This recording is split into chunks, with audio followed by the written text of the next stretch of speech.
@ecomedios 1220. Estudia actuación en Timbre 4. Niños, adolescentes, adultos. Dirección Claudio Tolcachir. Informes en www.timbre4.com. Letras y corcheas. Un encuentro con músicos y escritores. Una hora para disfrutar de canciones y textos contado por sus autores. Letras y corcheas. Los jueves de 22 a 23 con la conducción de Hernán y Mario Dobri.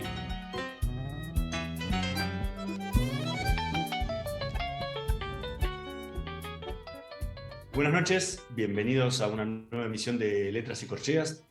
Hoy nos acompaña un músico, compositor uruguayo que el día 23 de junio se va a estar presentando en Café Berlín, donde vuelve a la Argentina después de toda la pandemia que lo mantuvo alejado de nuestras tierras.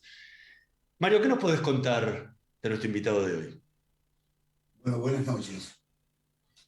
Esos poetas que, excediendo el límite de la rima, el ritmo, la melodía de las palabras y las sílabas, se adentraron al universo musical de los sonidos instrumentales, acompañando sus textos escritos, dieron alas al arte de las canciones y ésta a sus intérpretes, los juglares, los rapsodas, los aedos, los cantores de lo propio y de lo ajeno. Cada uno de estos bardos nos legó y nos lega la vasta cosmovisión de lo mejor, de lo crítico, de lo audaz y de lo amoroso de la vida social en donde transcurre nuestro universo vital. Ellos nos marcaron y nos marcan el ritmo del tiempo a vivir, acompañando nuestras emociones, nuestro fervor pasional, con la magia exultante de las poesías y el canto. Hoy en esta noche de Letras y Corcheas nos acompaña un poeta, músico e intérprete de profunda raíz emocional, con el que indagaremos sobre los misterios del arte de la poesía. Buenas noches, Daniel Dressler. Es un placer contar contigo en nuestro programa. Buenas noches, el placer es mío, todo mío. Bueno, quería preguntarte, ¿tu poesía está inferida por la intuición, la emotividad o la razón? ¿Y hay además intencionalidad poética cuando la desarrollás o es arbitraria y podemos decir fluye instantáneamente? A mí mi foco de interés es el ser humano. Sigo estando deslumbrado por este mono tan particular, con tantas habilidades. Y me interesa mucho el ser humano en todas sus esferas, ¿no? En las esferas emocionales, en las esferas racionales. Trato de alguna manera, o tengo la ambición de alguna manera, de poder tocar con mi poesía estas dos esferas. O sea, que haya... Sé que tengo parte de mi obra que es mucho más emocional y otra parte de mi obra que le habla mucho más a la razón. Intento que estén equilibradas. No sé si lo logro, pero intento que más o menos estén equilibradas. Y en cuanto a la espontaneidad de escribir, bueno, la verdad que nunca me propuse escribir. Fue algo que fue surgiendo ya cuando iba arriba del colectivo al colegio de mañana, tempranito, con 10, 11 años ya llevaba una libretita y iba escribiendo cosas ahí que después terminó siendo que se transformó en el eje de mi vida, ¿no? Pero no era el plan que estaba escrito ni para mí ni para ninguno de mis hermanos. Fue algo que pasó de una manera un poquito inexplicable.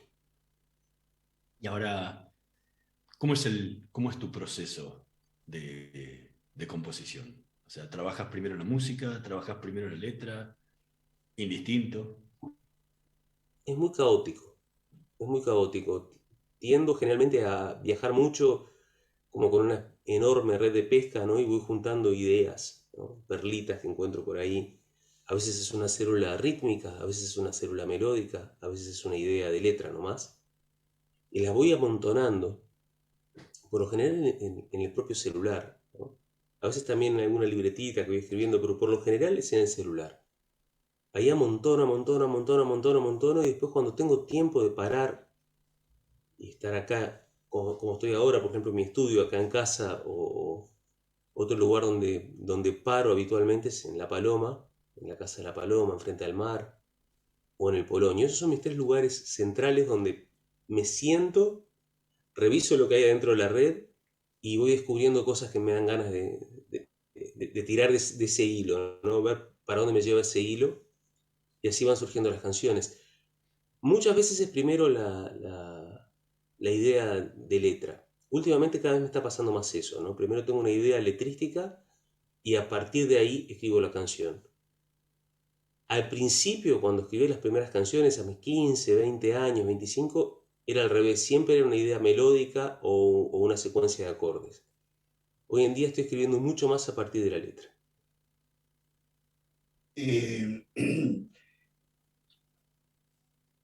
Mirando la forma poética que desarrollás cada canción, debo decir que yo en las canciones siento que hay una línea poética, una línea melódica y una línea interpretativa. A veces la línea interpretativa es muy caliente, muy bella, lo grupal, y entonces atempera lo que son las líneas de la poesía y la línea melódica. Pero la riqueza, sobre todo, de tu canto la siento yo, en la letra y en la línea interpretativa. Porque la línea melódica, si bien es atractiva, es como el dulce de leche, ¿viste? Vos ponés la cosa y seguís comiendo, ¿no? Y al final del tarro termina, porque es así. Pero no es tan variada como la línea poética y como la línea interpretativa. ¿Hay algo de eso en lo que veo en tus cosas? No sé, a mí me es muy difícil mirarme de afuera, ¿no? Por eso siempre agradezco las opiniones como las que estoy viendo ahora, ¿no? Porque en cierta medida es como ponerme un espejo adelante. A mí me gusta mucho escribir. Me gusta mucho escribir. Tengo la sensación de que no me costaría seguir encontrando temática en los próximos 10, 20, 30 o la cantidad de años que tenga suerte de vivir, ¿no? Creo que la vida me puso en una encrucijada muy dinámica que me pone en contacto con 2 de las áreas más creativas que desarrolló nuestra especie, que son la ciencia y el arte. Entonces, al estar parado ahí, no me ha pasado nunca tener la sensación de que no tengo de qué hablar, que no tengo ningún interés, ¿no? Leo mucho, me gusta mucho leer, entonces a partir de ahí también van surgiendo un montón de ideas que siempre me están como deslumbrando, ¿no? Novedades todo el tiempo. Últimamente es verdad que desde el punto de vista melódico no es tanta la cantidad de ideas que me surgen como las que surgen desde el punto de vista letrístico. Sí, igual siento que tengo bastante más dominio como si fuera una plasticina, ¿no? No sé si se usa la palabra plasticina en Argentina también. Entiendo. Esas cosas que usábamos en el jardín de infantes, ¿no? Para moldear formas, ¿no? Plastilina. Plastilina, bueno, sabes que nosotros tenemos un largo proyecto con mi querido amigo músico Pablo Grinjo, que es armar un diccionario montevideano bonaerense. Ya tenemos 160 términos, acabamos de sumar uno ahora, plasticina, plastilina. Es interesante que acá aparecen, ¿no? Porque son tan parecidos los lenguajes, ¿no? En todo sentido, hasta inclusive en el tono en el que se habla, ¿no? En el acento, que cuando encontrás una diferencia es muy gracioso, ¿no? Plasticina, plastilina, bueno, una más. Entonces, bueno, yo tengo la sensación de que la música es como una disciplina, como si fuera una escultura hacer una canción, ¿no? Uno va moldeando la plastilina, y lo que sí estoy seguro es que en los últimos 10, 15 años aprendí a moldear mejor esa plastilina. Quizás es la acumulación de oficio. O sea, tengo una sensación rara. Por un lado tengo la sensación de que acumulé oficio, que una vez que agarro una presa, sé mucho mejor cómo moldearla, ¿no? Una vez que se me ocurre alguna gemita así armónica o melódica o letrística, sé mucho mejor cómo moldearla. Tengo también la sensación de que las gemas melódicas ya no se me dan tan fácil como se me daban antes. Capaz que con eso respondo un poco tu pregunta, ¿no? Pero una cosa que he hecho últimamente mucho es escuchar el canto de los pájaros. Yo tengo aquí un fondo en casa, estoy en el puertito de Luceo, Montevideo, y hay muchos pájaros cantando. Entonces a veces escucho me levanto mañana con uno cantando medio raro que no lo conozco y voy y saco la melodía, la anoto, la escribo en el piano y después a partir de ahí empiezo a trabajar. Varias de las canciones del disco nuevo surgieron de esa manera desde el punto de vista melódico. Daniel, ¿qué nos podrías compartir de tu música? Algo para poner en notas y en canción un poco todo esto que venimos hablando desde el comienzo del programa. Veamos qué se me ocurre este lunes de mañana, montevideano. ¿Qué pajarito por ahí estuvo tocando? ¿Mm? ¿Qué pajarito por ahí estuvo silbando esta mañana? Mira, voy a tocar una canción nueva que es justamente la que estamos por estrenar ahora. Se llama En esta cama.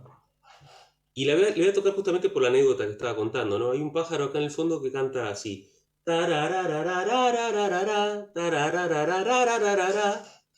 ¿No? Y yo escuchaba ese canto, lo escuchaba y decía, qué lindo canta este bicho, ¿no? Y a partir de ahí, bueno, después me di cuenta que tenía demasiado movimiento la melodía, pero surgió la melodía de esta canción, ¿no? Se llama En esta cama. Las ganas de volver a verte aquí, sentirte palpitando junto a mí, las ganas de tu boca bien cerquita de mi boca, las ganas de escaparnos del reloj, poner en pausa un mundo tan veloz, las ganas de sentir tu piel cuando mi piel la toca, las ganas de escuchar esa voz que al florecer suelta melodías de ilusión y que al abrir tus labios la luz marque el compás, llegar a donde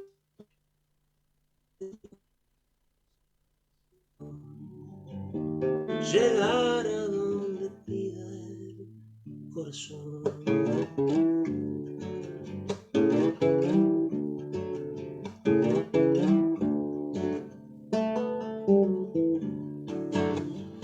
Fue todo tan intenso junto a ti, fue tanta la cordura que perdí, las veces que gimieron los resortes de esta cama. Tus piernas fueron punto cardinal, la llave del más bello manantial, oasis que abrevó mi boca envuelta en llamas. Me acuerdo de lo hermoso que fue verte reír cuando nuestro pecho se calmó. Qué ganas de volver a flotar en la ilusión, llegar a donde pida el corazón, llegar a donde pida el corazón.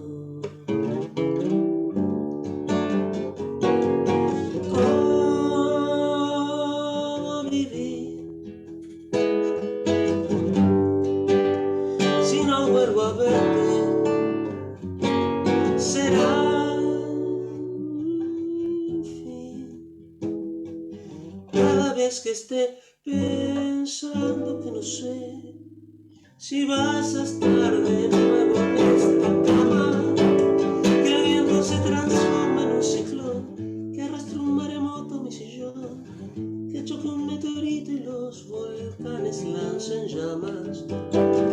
Yo ya no tengo salvación, ni aun con la resurrección podré borrar tu huella de mis entrañas. Qué ganas de volver a sentir tu cuerpo venir en un estallido de ilusión. Soltar las velas y navegar al azar, llegar a donde pida el corazón, llegar a donde pida el corazón, llegar a donde pida el corazón.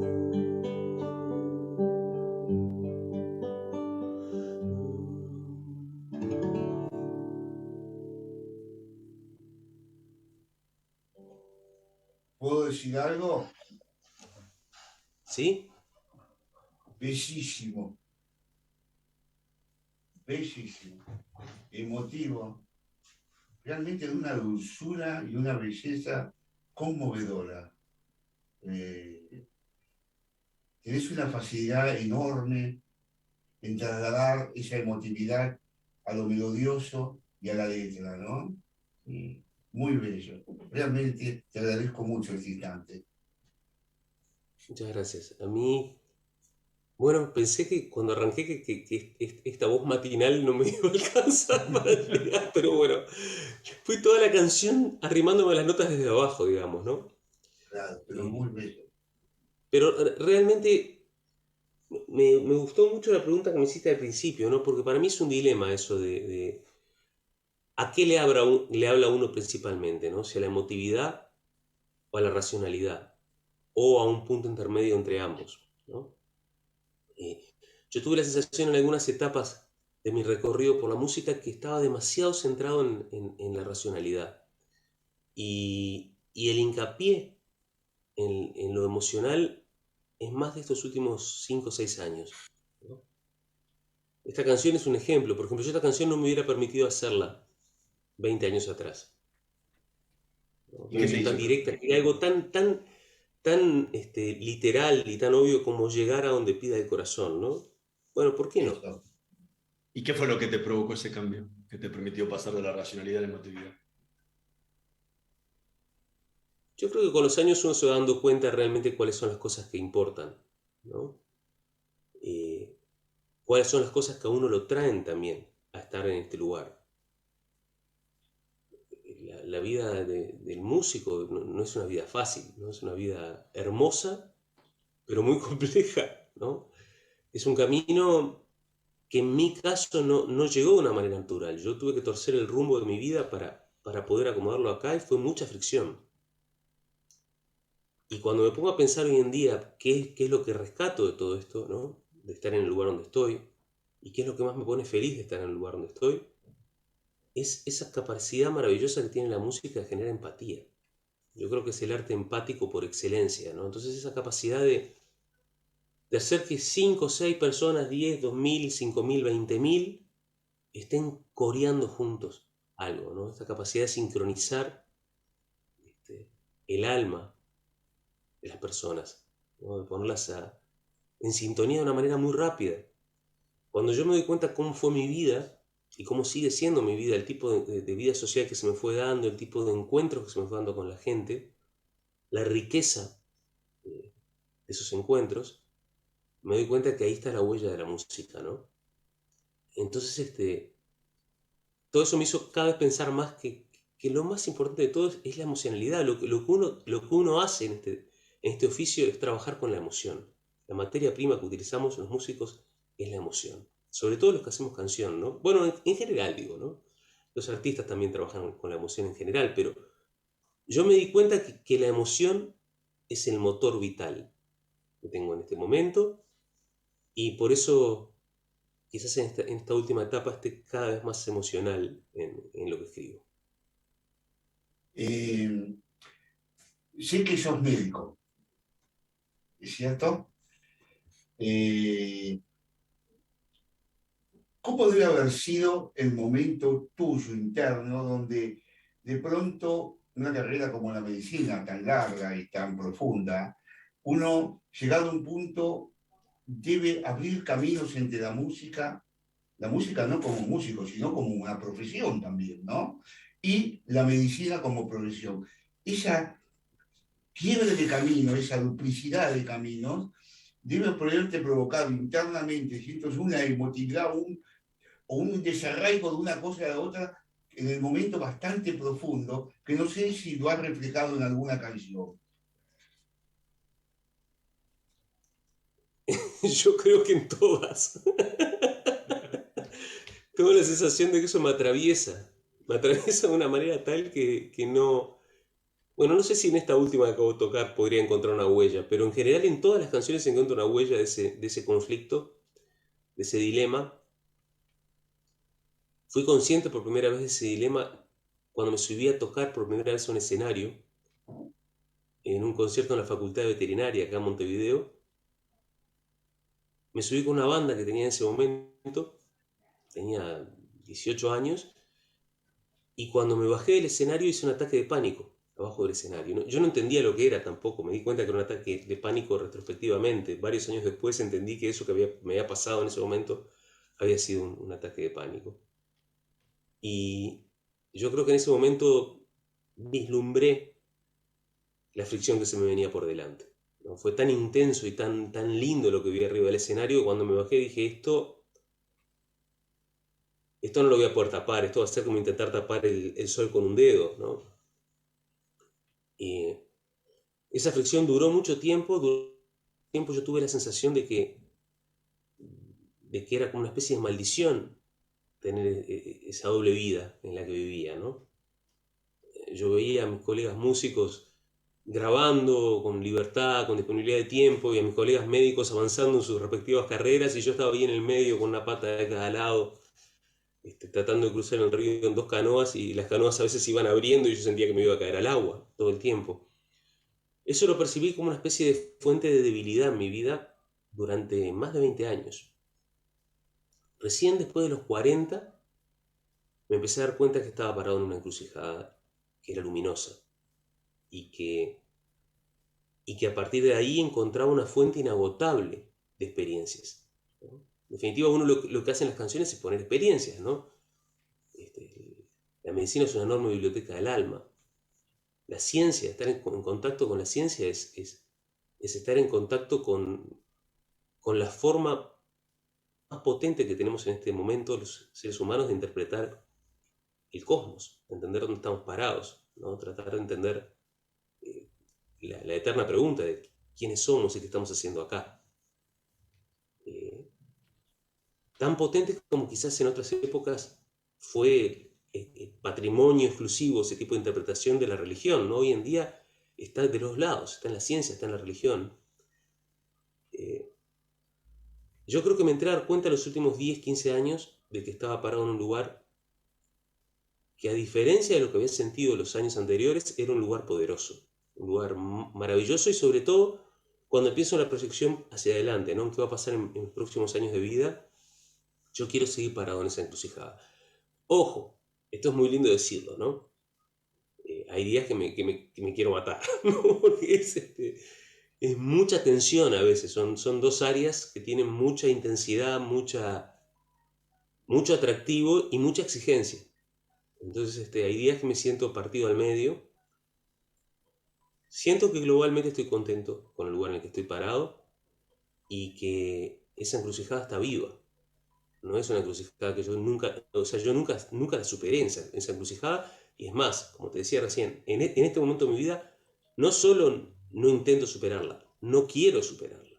O sea, yo en este momento de mi vida quiero que el motor se mantenga prendido de los 2 lados, porque me doy cuenta que en esa tensión dialéctica que hay entre estas 2 áreas tengo una fuente continua de inspiración, de mantener la neuroplasticidad funcionando, digamos, ¿no? De mantener el cuerpo activo, de mantener el alma prendida.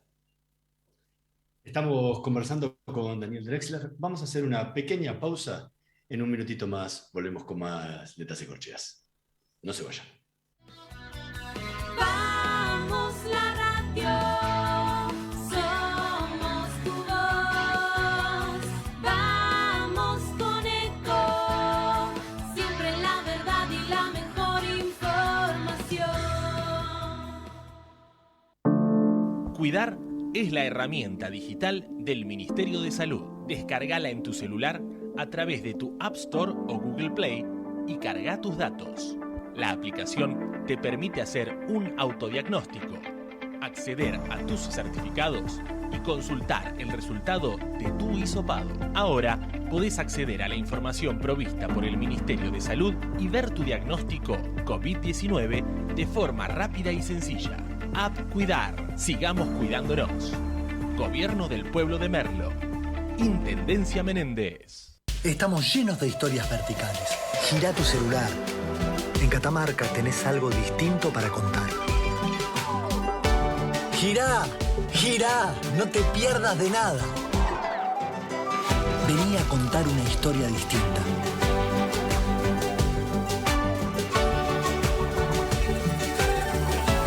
¿Querés descubrir algo distinto?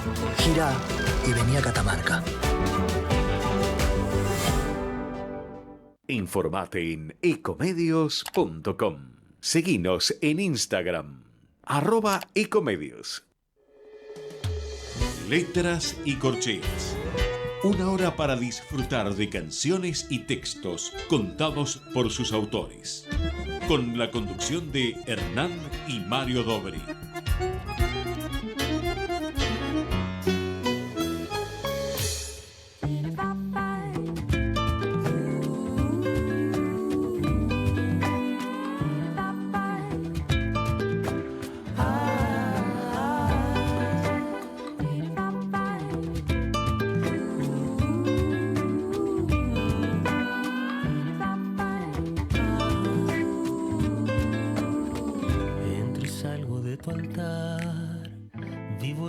Y me canso, nunca dejo de anhelar la luz de un febril remanso. Veo todo lo que veo, día a día sol y luna. Quien pudiera navegar, columpiándose en tu cuna, ir al corazón de Orfeo, en tus barcas de alta mar, vivir ciego el resplandor de la luz de lo divino, celebrar el desatino sin que haya otro lema que vivir de monte en monte, de poema en poema, de poema en poema, de poema en. ¿Quién pudiera demorar el destello de tu luna? Quien lograra levitar, quien tuviera la fortuna, ver el mundo de aquel modo en que el fondo y la figura se iluminan bajo el sol de tu hermosa partitura. Respirar en la poesía, anhelando la emoción de vivirla cada día, como si al fin el destino fuera andar por el camino, sin que haya otro lema que vivir de monte en monte, de poema en poema, de poema en poema, de poema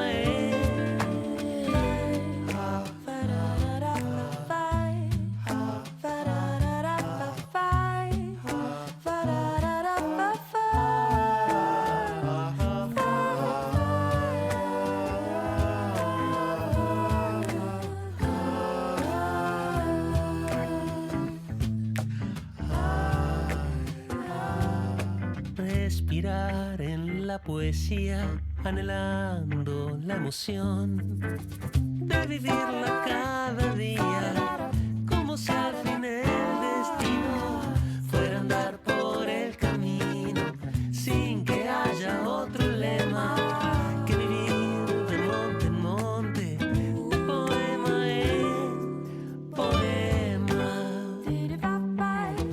de poema en poema, de poema en poema, de poema en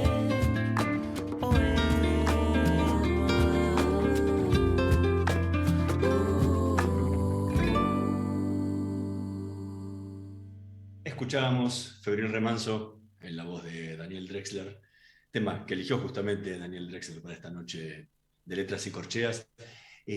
¿Por qué elegiste esta canción dentro de todo tu repertorio tan amplio? Porque me gusta. Es una canción que me tiene contento. Pero justo con lo que veníamos hablando, ¿no? Bueno, ahora me alegro de haberla elegida porque de alguna manera va muy en consonancia con lo que estaba diciendo justamente antes de ir a la pausa. Estás preparando un nuevo disco, bueno, ya está terminado, que va a salir en septiembre, La voz de la diosa Entropía. Y en tus dos discos anteriores, en Aire, habías trabajado todo un entorno musical mucho más minimalista. En uno habías trabajado más en el universo percusivo. ¿Qué nos espera para este nuevo trabajo? Cuando empecé a grabar La voz de la diosa Entropía, tenía la intención de seguir muy en el camino de Aire, ¿no? De seguir trabajando en el minimalismo, seguir trabajando en la construcción ladrillo sobre ladrillo. O sea, Aire es un disco que no tiene, yo siento, ¿no? Que no tiene una nota de más, que está todo muy pautado. El trabajo con Fede Wolf, con el productor de Aire, que es el mismo productor también de La voz de la diosa Entropía, siempre ha sido un trabajo muy lindo de construcción, ¿no? Mientras que en uno fue, tiremos arriba de la barca todo el pescado, ¿no? Y después veamos qué hacemos con este pescado, con el que se cae para afuera, con el que quedó arriba. Ese tipo de juego que hicimos en uno fue el polo opuesto de lo que hicimos en Aire. En La voz de la diosa Entropía estoy más cerca de Aire. Hemos sumado más elementos, ¿no? Aire eran 4 elementos nomás, eran 4 voces, ¿no? Más mi guitarra y alguna percusión muy leve atrás. Bueno, no, en La voz de la diosa Entropía las canciones están un poco más instrumentadas, hay arreglos orquestales, hay arreglos de percusión, hay cuerdas de tambores de candombe, pero sigo trabajando muchísimo en la economía de recursos. Estoy muy interesado últimamente en la economía de recursos. Me parece que la economía de recursos, no sé, el gran lema que tengo durante toda la grabación, tanto de Aire como de La voz de la diosa Entropía, es: si no suma, resta. Si no suma, resta. Si no suma, resta, ¿no? O sea, cada cosa que uno escucha, es decir, incluso dentro de un mismo arreglo, a veces es un arreglo maravilloso en sí mismo, pero cuando lo escuchás en el contexto de la canción, tenés que sacrificarlo. Y bueno, hay que tener el coraje y la capacidad de desprenderse emocionalmente de las cosas que uno hace a veces y decir, perfecto, esto está bárbaro en sí mismo, pero dentro de la canción resta, así que saquémoslo, ¿no? Hemos hecho un trabajo de tamizaje, ¿no? De como poner arriba de un filtro y mover las cosas y ver realmente qué es lo que queda, bastante intenso, tanto en Aire como el que estamos haciendo ahora en La voz de la diosa Entropía. Es un trabajo que me encanta.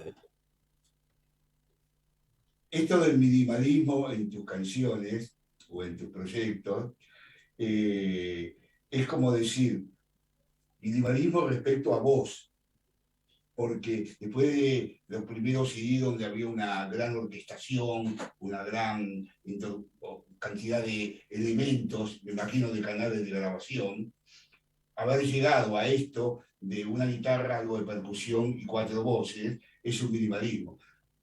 Hay otros que son más minimalistas, como ahora recién cuando nos cantaste, voz y la guitarra.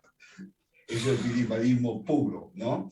Pero lo que quiero seguir es la trama que habíamos hablado recién. Vos recién dijiste que esta división entre la proyección de la medicina y de la música te llevaba a una encrucijada que alimentaba esta vorágine de escribir y de hacer cosas.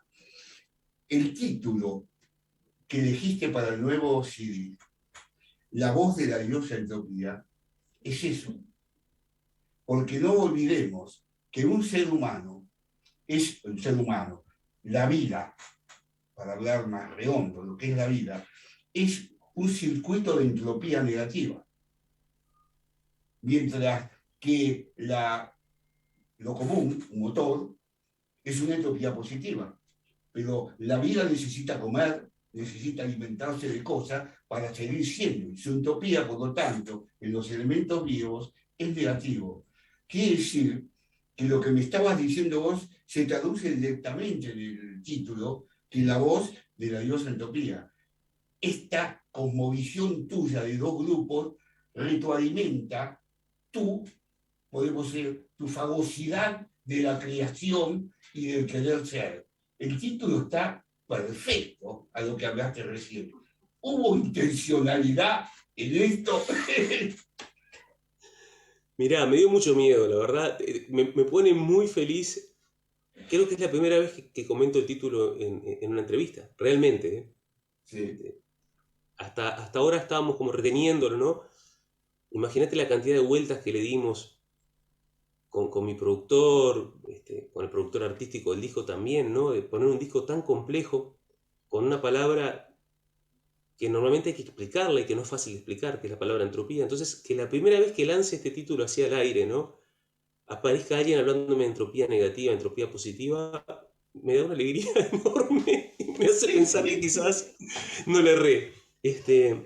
Bueno, yo debo Ya decir veremos, ¿no? Veremos más adelante. No es fácil explicar el tema de la entropía, la visión que tengo de la entropía también, ¿no? Yo creo que soy una persona muy interesada en las religiones y no soy una persona religiosa, casualmente, ¿no? O sea, no pude mantener la capacidad de creer. Y lo digo con mucho dolor, inclusive con envidia de las personas que veo que creen, ¿no? Por lo menos no creer en una religión institucionalizada, ¿no? Obviamente que creo en cosas, pero no son muy complejas de explicar a veces, ¿no? Y en mi visión del mundo, ese Olimpo de dioses griegos, ¿no?, donde había diferentes deidades y había una deidad rectora, que era Zeus, hoy en día cada una de esas deidades fue sustituida por alguna ley científica. Esa es mi forma de verlo, ¿no? Cada una de esas leyes domina un aspecto de la realidad, ¿no? Está la ley de la gravedad de Newton, la ley de la relatividad de Einstein, el principio de incertidumbre de Heisenberg, la ley de la evolución de Darwin. Cada una de ellas es como un dios o una diosa que está sentada en este Olimpo de los dioses griegos modernos, digamos, y hay una diosa que es particularmente respetada por todos los científicos y por todos los filósofos, que es la diosa de la entropía, ¿no?, la ley de la entropía. Es más, hay muchos científicos que sostienen que es la única ley que realmente es inmutable. O sea, que si vos estás haciendo un experimento en cualquier entorno, ¿no?, y empezás a encontrar datos raros que contradicen, por ejemplo, la ley de la relatividad especial, ¿no?, capaz que vos estás encontrando un hueco dentro de la ley, o que vas a derribar esa ley y vas a inventar una nueva. Es así como evoluciona la ciencia. Salvo cuando estás haciendo un experimento y tus datos dan en contra de la ley de la entropía. Porque parece que la ley de la entropía es inmutable, es la única ley que nadie se imagina que algún día vaya a caer. O sea, el cosmos todo tiende al desorden. Si uno no pone energía externa, todo tiende a desarmarse, ¿no? Visto en una perspectiva cósmica, no me preocupa tanto, porque el final del cosmos va a ser frío y disperso, pero eso va a pasar, quién sabe, dentro de cuántos miles de millones de años, ¿no? Entonces, pero sí hay un correlato en nuestras vidas, ¿no? Nosotros tenemos que hacer un esfuerzo continuo por mantener este sistema metabólico maravilloso, que es un ser vivo, funcionando. Es un esfuerzo constante, es un esfuerzo diario, ¿no? También es un esfuerzo constante mantenernos funcionando de una forma plena, ¿no?, sentirnos felices en la vida. Es una construcción que tenemos que hacerla todos los días. Si uno se suelta y deja que esa energía que está aportando en esa construcción desaparezca, la entropía se lo come. Esa es un poco la sensación que yo tengo. Entonces, la voz de la diosa entropía justamente habla de eso, ¿no? Habla de que uno tiene que tener conciencia de que más allá del esfuerzo que uno hace, ¿ya?, el final del camino, el que vence es la entropía. O sea, por más que la biología tenga la capacidad de organizar sistemas complejos y mantenerlos funcionando durante un momento en tiempo, ¿no?, por más que el ADN sea esa gran molécula organizadora, ¿no? Que lo que hace es organizar los átomos y las moléculas para armar sistemas complejos que funcionan, ¿no? A la larga, quien va a vencer es la entropía. Entonces, mi sensación es, no hay que dejar de hacer ese esfuerzo, ¿no? Al contrario, hay que seguir haciéndolo, hay que tratar de ser felices, hay que tratar de disfrutar de la vida, hay que tratar de alguna manera, ordenar los patitos que uno lleva atrás como para que la cosa sea lo más linda posible. Pero también no hay que pasarse de rosca porque hay que saber que... Entonces, hay que vivir... No sé, mi sensación es que uno tiene que tratar de vivir la vida en esa dualidad, ¿no? Estoy haciendo un esfuerzo, lo estoy haciendo con mucha seriedad, ¿no? Para que esto funcione, para ser feliz, para tener lindos vínculos, para llevarme bien con mis hijas, para llevarme bien con mi pareja, para llevarme bien con mis amigos, para que todo fluya de una forma armónica, pero no hay que pasarse de rosca en los esfuerzos, porque a veces eso empieza a ser contraproducente. Básicamente de eso habla la voz de la diosa Entropía. Daniel, ¿qué otro tema podrás compartirnos? Y ahora me quedo con ganas de hablar de esa Entropía. Claro, te iba a decir, algún adelanto más.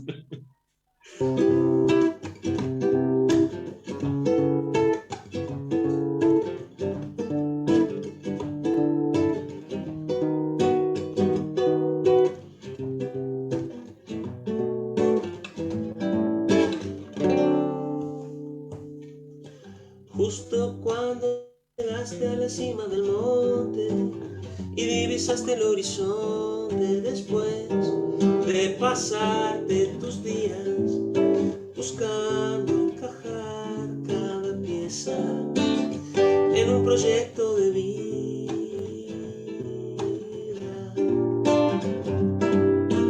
Justo cuando sentías dominio del tiempo y la tecnología, llegó del cielo la revelación, no, de que al final no habrá compasión, no, la última voz que se oirá será la de la diosa Entropía. Relax, relax, relax, relax. Relax, relax, relax, relax. Será la voz de la diosa Entropía. Relax, relax, relax, relax. Será la voz, todos los desvelos del momento, desde la cúspide al cimiento, los vértices y las aristas, cualquier proyección optimista, la luz de todo pensamiento. No, no, no, no. Uno a uno, como granos de arena que se lleva el viento. Golpe a golpe, todo caerá.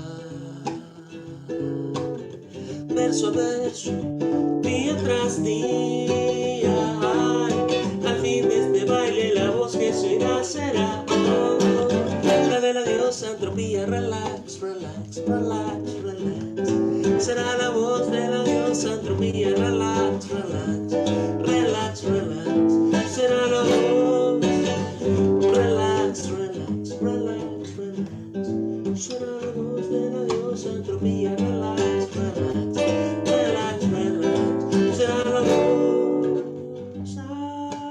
antes del principio, del principio. El mandamiento estaba escrito,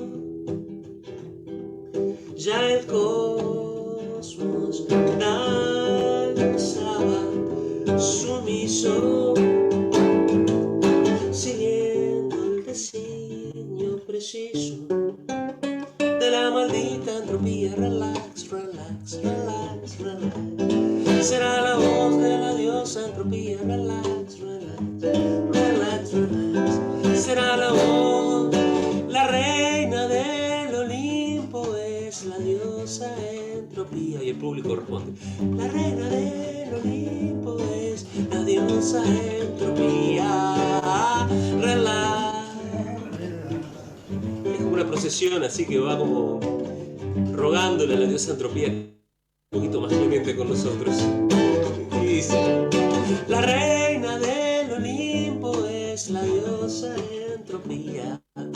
La reina del Olimpo es la diosa entropía.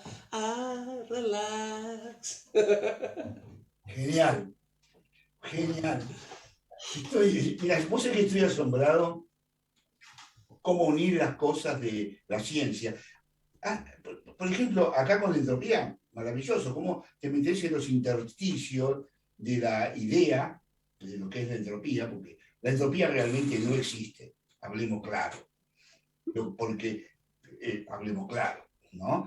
La entropía no existe. El universo, fuera de la mente del hombre, no existe algo que se llame la entropía. El universo acciona como tal, y nada más. La entropía es una imagen que un modelo científico y todo dio para encontrar algunos valores inmutables para poder explicar los fenómenos del universo. Pero ¿cómo has buscado en lo aleatorio también una canción, ¿no? Hiciste una canción que se llama Sobre el movimiento browniano, ¿no? ¿A quién corno se le puede ocurrir el movimiento browniano? Ni a los físicos se le ocurre. Porque al final el movimiento browniano tuvo trascendencia por Alberto Einstein, que fue el que descubrió la fórmula para poder explicar el movimiento browniano, que es de una pelucita arriba de un líquido, el agua, que va de un lado al otro según lo mueven los átomos y las moléculas que lo van esparciendo, y explicar ese fenómeno arbitrario y dinámico que llevó a vos a hacer una canción que tiene que ver con el espíritu del hombre. Maravilloso fue eso. ¿Hay algo de eso en la interconexión de la ciencia y los factores humanos para hacer más dulce y más maleable los nombres de la física? Porque entropía, browniano, espacio, el vacío, has trabajado el tiempo, has trabajado mucho todos estos valores, ¿no? Yo tengo la sensación de que la ciencia se volvió más sexy en los últimos 100 años. Y por eso me fascina, ¿no? O sea, la ciencia determinista del siglo XVIII, del siglo XIX, era tenía como un intento de explicar todo y tenía como la ambición de que realmente todo se podía explicar y todo se podía determinar. Y la vida no es así, ¿no? La vida tiene una dosis de incertidumbre, tiene una pregunta base, ¿no? ¿Qué es la vida, ¿no? ¿Qué es esto? Que yo creo que nunca se va a responder. Por más métodos científicos que utilicemos, hay lugares en los cuales no vamos a poder entrar. Entonces ahí me parece que empieza a ser más sexy la cosa, ¿no? Empieza a ser más... Cuando aparece hablando de un principio de incertidumbre, ¿no? Aleatoriedad, como un valor científico, cosa que en el siglo XVIII, en el siglo XIX hubiera sido reprobado por la comunidad científica, que uno hablara de porcentajes, de probabilidades, de cosas que pasen, o que uno directamente dijera, no hay posibilidad ninguna, ¿no? de que se explique determinado fenómeno. No es que tengamos un problema metódico, es que hay determinados fenómenos que nunca los vamos a poder explicar, ¿no? Eso me parece que hace que uno se sienta más, yo por lo menos, ¿no? me siento más ligado emocionalmente con la ciencia, ¿no? Y el lugar donde la ciencia empieza a involucrar la emoción, ¿no? Donde empieza a involucrar el espíritu, el alma, a mí me resulta fascinante, ¿no? Por eso el movimiento browniano, que Micromundo es un disco entero que está relacionado con cuestiones que pasan justamente en el micromundo, ¿no? En el mundo subatómico. Vacío, ¿no? Un disco entero dedicado a la energía del vacío, a ese potencial que tiene, y cómo la energía del vacío, vista desde el punto de vista científico, termina teniendo una visión muy parecida a la de la filosofía budista, por ejemplo, o a la del taoísmo. Encontrar esos puentes entre ciencia y religión, entre lo emocional y lo racional, creo que es volviendo a lo que hablábamos al principio de la entrevista, ¿no? Creo que es lo que más me divierte. Ahora, elegiste un nombre para el disco, como La voz de la diosa Entropía, y con todo lo que contaste a lo largo de la entrevista, que es muy conceptual. Ahora, ¿cómo armar el entramado de canciones que acompañen esa conceptualidad tan grande que le das en el título? No, y más difícil todavía, ¿cómo lograr de que la emoción siga estando presente, ¿no? De que la emoción fluya? Que en realidad, de vuelta, ¿no? Lo que estaba tratando de decir, cada vez estoy más interesado en la emoción. Por eso dudé tanto a la hora de poner este título, ¿no? Un título tan complejo. Lo que pasa es que hay algo enormemente emocional para mí en la entropía, y particularmente en este momento de la vida. Yo ya pasé los 50 años, ¿no? Es un momento de la vida que es lo que dice la letra, ¿no? Justo cuando llegaste a la cima del monte y divisaste el horizonte, después de pasar una vida buscando encajar cada pieza en un proyecto. Justo cuando sentías dominio del tiempo y la tecnología, llegó del cielo la revelación de que al final no habrá compasión. La última voz que se oirá será la voz de la diosa Entropía. Lo que pasa es que, claro, la canción es un reggae, la grabamos como un reggae, sí. y va muy livianita. Iba diciendo, relax, relax, relax. Creo que justamente el gran desafío que tengo en este disco es lograr que la racionalidad no mate la emoción, ¿no? Que estén las dos presentes y las dos vivas, porque creo que de esa interacción entre esas dos áreas es donde pasan las cosas lindas. ¿Pero qué vino primero? ¿Los temas o el nombre del disco? ¿O vino la idea del concepto y después la composición de los temas? Vino de entrada la idea del disco, ¿sabes? De entrada. Yo empecé a escribir en plena pandemia. Empecé a escribir en marzo del 2020. Y de entrada empecé a escribir sobre eso, porque estaba leyendo un libro de Pinker que se llama En defensa de la ilustración, y hay un capítulo entero en que habla de la visión de la entropía como... O sea, la visión del universo como una lucha cósmica entre el orden y el desorden, ¿no? Por un lado está la biología como gran fuente de generación de orden, y por otro lado está la entropía como una gran fuente de generación de desorden. Y esa visión me volvió loco, literalmente. Estuve durante 10, 12 días que era insoportable. Acá en casa estaba todo el día hablando de lo mismo. Ya, viste, mis hijas me veían venir y salían corriendo. Era como, papá, no rompamos los huevos con la entropía. Y porque aparte tenía esa visión de una lucha cósmica, ¿no? Y al mismo tiempo una cuestión muy personal, de la lucha individual de cada uno, de cuando se levanta de mañana a lavar los platos, ¿no? Porque el día anterior dejó los platos ahí, se empezaron a acumular, entonces bueno, te das cuenta que si te distraes al cuarto o quinto día, tu casa ya está invivible, ¿no? Y tenés que estar haciendo ese esfuerzo todos los días, de levantarte, de ir, de arreglar, ¿no? Esa lucha continua que nosotros estamos haciendo contra una fuerza que está permanentemente jugando en el sentido opuesto al que nosotros estamos queriendo ir. Y no pude evitarlo.